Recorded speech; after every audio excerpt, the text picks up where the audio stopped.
Hey fellow YouTubers, this is SpawnKiller97. I finally got that GeForce GTX 660 card. This is going to be an unboxing video of it. And, just to say, I have another thing that I can unbox. I did get another motherboard. I got the BioStar T-Series. I don't know the exact model, but when I bring it over here, I could probably look it up and show you guys. But I bought that one specifically for overclocking. So if I'd have to use that one, I'm going to use not this one, but the other one I showed you guys in the previous video. Because that one is already set up. And if I would have to use the BioStar board and consider overclocking, I have to take a couple of things into consideration because it's not a micro ATX board. It's an ATX, which means it's bigger. And I'd have to get probably either some really good, air-cooled heat sinks, or I'd have to get some water coolers. So I'm not entirely sure on when I can get those, but for now, all I know is I got a stock heatsink for a i7, i5, or i3 CPU that I need to get. So anyway, moving on. This is probably what you guys want to see. Let me talk about this real quick before I unbox it. This is the For the Win edition. It's nothing too special. You guys won't see what it has, but I'll tilt it kind of to see if you guys can see what it is.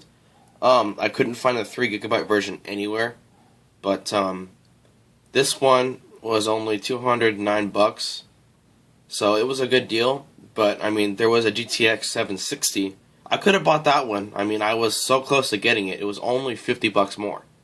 So I mean, if I could have asked my dad to borrow some money, I could have got the GTX 760, but I didn't do it because, I just thought that this one would be better, because originally I just wanted a GTX 650, and I got a 660, so that, in my opinion, is already an upgrade, and I didn't want to push the luck on how many more months it's going to take for me to get my rig opening. But, when business picks up and I start doing more repairs, I'm going to get into iPhones and stuff like that, as well as, continuing PS3 work if it's still popular. I'll be able to get, a GTX 780 when I have enough money, or when, I can. But anyway, this is basically a good enough card you could run with a decent CPU. I don't know exactly how they benchmark these things, but they probably have it in a standard environment with a an okay CPU and 8 gigs of RAM. I input all the products I was going to use, to run Skyrim and Ultra. When I do videos, I'm probably just going to show that. And this has Shadowplay, which is like a recording software that NVIDIA GPUs have. I'll probably do that if it does. It runs at 60 to 55 frames per second on Ultra 1080p. I figured that was pretty good, because that's all I really care about, as long as it plays at 1080p at 60 frames. But anyway, this video is already at 3 minutes and I haven't unboxed it, so I won't keep you guys waiting any longer. I shall unbox it. You probably seen thousands of these unboxing videos, but here's another one. It's the beginning of the start of me having different kinds of videos. This will be the first. Oh, whoops. That just happened. But anyway, this will be the first actual video of me unboxing something. Okay, so stupid trash. Okay. So, yeah, I kept myself from opening this until the next day, so I can show you guys. Let's see. We got right here. I'm probably expecting the normal, where it has anti-static paper and the drivers and crap, but we'll see. Okay, so we pull this out. Okay, I have the actual graphics card in my hand.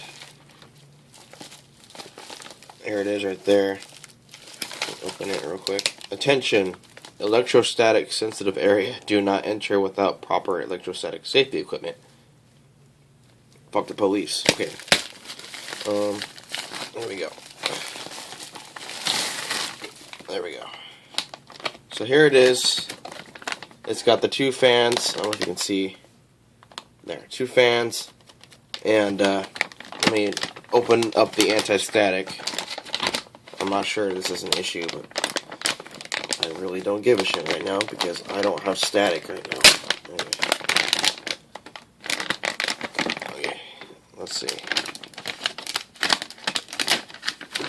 Be right back. I'm trying to get out of the anti-static.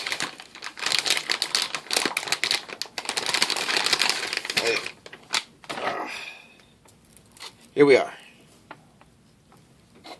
Get my light here. Alright, taking the phone off of that. Here it is. Nothing too special. 660 graphics card. I know if you're watching this video and you have a low-end computer or if you're trying to upgrade, this is a considerable upgrade because it'll be able to run any game on Ultra around. Well, actually, no, it depends. High to Ultra. I can max out Skyrim, that's all I care about. I can max out Battlefield 4. It'd just be a little, probably like 37 to 40 frames per second with the CPU I have. But, yeah, just showing you guys that I am serious and I am getting parts for it. My computer. And I will have my computer over soon. This is not necessarily my room, but, this is my dad's room. So, I'm kind of, moving from one place to another. So I'll make this my room. All my shits are in here already, like PS3s and stuff. Me and him both fixed PS3s for, a side job. So that's how I got the money to get this. One day I had $200 profit, so I went over and got this with a little bit of, tax I'd pay extra. But yeah. Last thing, but not least, about this card. I'm not sure if it has that, there's a feature that some of these cards have where they spin backwards to actually get all the dust from inside of the GPU out. I don't know what technology that's called, but I'm not sure if it has it. But when I get it upgraded and I put it inside of my computer, I will show you guys if it does or not. Okay, I already unboxed this, but I have to tell you guys about this right here. This is probably the second most cheapest but best quality motherboard that I have gotten on eBay. Now, you might think that this motherboard might cost 60, 70, 80 bucks, because it's a decent motherboard. Let me flip it over. The only downfall was that the max RAM you can put in there is 16 gigabytes, but who cares? So, you can pause this. I'm not going to have it up there for very long, but it's got a whole bunch of features on it, including overclocking capabilities and stuff like that. A lot of features this thing has, including it's an LG 1155 board. But some of the things I like to point out is there's a lot of connections. I'm not using it, but maybe this one because I have an old power supply, thermal take. But yeah, this wasn't new when I got it. It was refurbished, but it's pretty new because I don't know how it works at the manufacturer where they refurbish them. But I think what they do is that they actually technically manufacture them. If they're broken, they refix them. But it looks like it's new. Maybe it's just a manufacturer thing. But I'm not going to open the anti-static. You can kind of see what it has in there. RAM slots right here. It supports DDR3. And, the CPU socket right here. It's 1155. You can put in second or third gen Intel, i5, i3, i7, Xeon. I think Pentium as well. And you got your video card ports right here. This is a Crossfire board. I wasn't getting Crossfire because I like GeForce a lot better in terms of drivers, and I've always had them. There hasn't been a single card where I haven't. And, this is going to be, let's see here. That's going to be for an older card right there, 2.0. But these right here, I believe, this is a 16 slot. This is the 3.0s. But yeah, I think they're supposed to come with like the little nubs for putting it actually in the computer so it doesn't shock itself. But I probably have enough of those already on my micro ATX board. But yeah, there is another one on eBay you can look up. I'll probably put a link in the description of a nice, decent, P67 motherboard like this one. That's micro ATX. It's not American. It's from a different country. Like I think it's from Europe.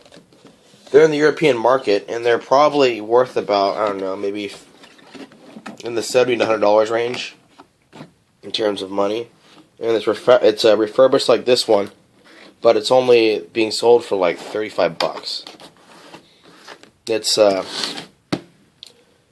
MSI. I think it's called S40. I'll have to look it up in the and put it in the description. But it is an MSI board, and the model number is an S40. It's a P67 board. So oh yeah, it's MSI P67A S40. So I'll put a link in the description on eBay from one of the sellers that sell them. It's really cheap, and if I'm one of the guys that don't have a lot of money, I do not have a lot of money. I just got lucky one day and I got enough money to buy, a couple of things. The only thing I'm missing, by the way, is my CPU, and that's probably going to be cheaper than the graphics card I just unboxed. But yeah, just wanted to show you guys this, and I am still gonna post low-end videos as soon as I get everything up and running. This isn't necessarily low-end anymore. It's more of like a high-end. But in all seriousness, it is still, people call it mid-end, because if I can't max it out on ultra on any game above 100 frames per second, then it's mid-end. But like I give a shit. As long as I got a card that can either, keep up a good frame rate, I can put it down to high, if I'm doing like a Call of Duty video or a Battlefield 4 video, just to get some good frame rate. And, as long as it's on par with that thing right there, then it should be fine. But, yeah, my battery's getting a little low. I'll try to find out, more about this. I'll put another video on when I get a CPU. But I'm almost done in terms of getting all my parts. And when I get all my parts, I, do videos. And when I do videos, I entertain you guys. And I do news and all that stuff. So I hope that you found this video useful and you found this video beneficial if you're building a PC. Like I said, look up those motherboards that I had just mentioned. And before I forget, the model number for this thing is... this bastard. Alright here. TP67B+. And it's an ATX board. Okay? It's a Spawn Killer 97 signing out.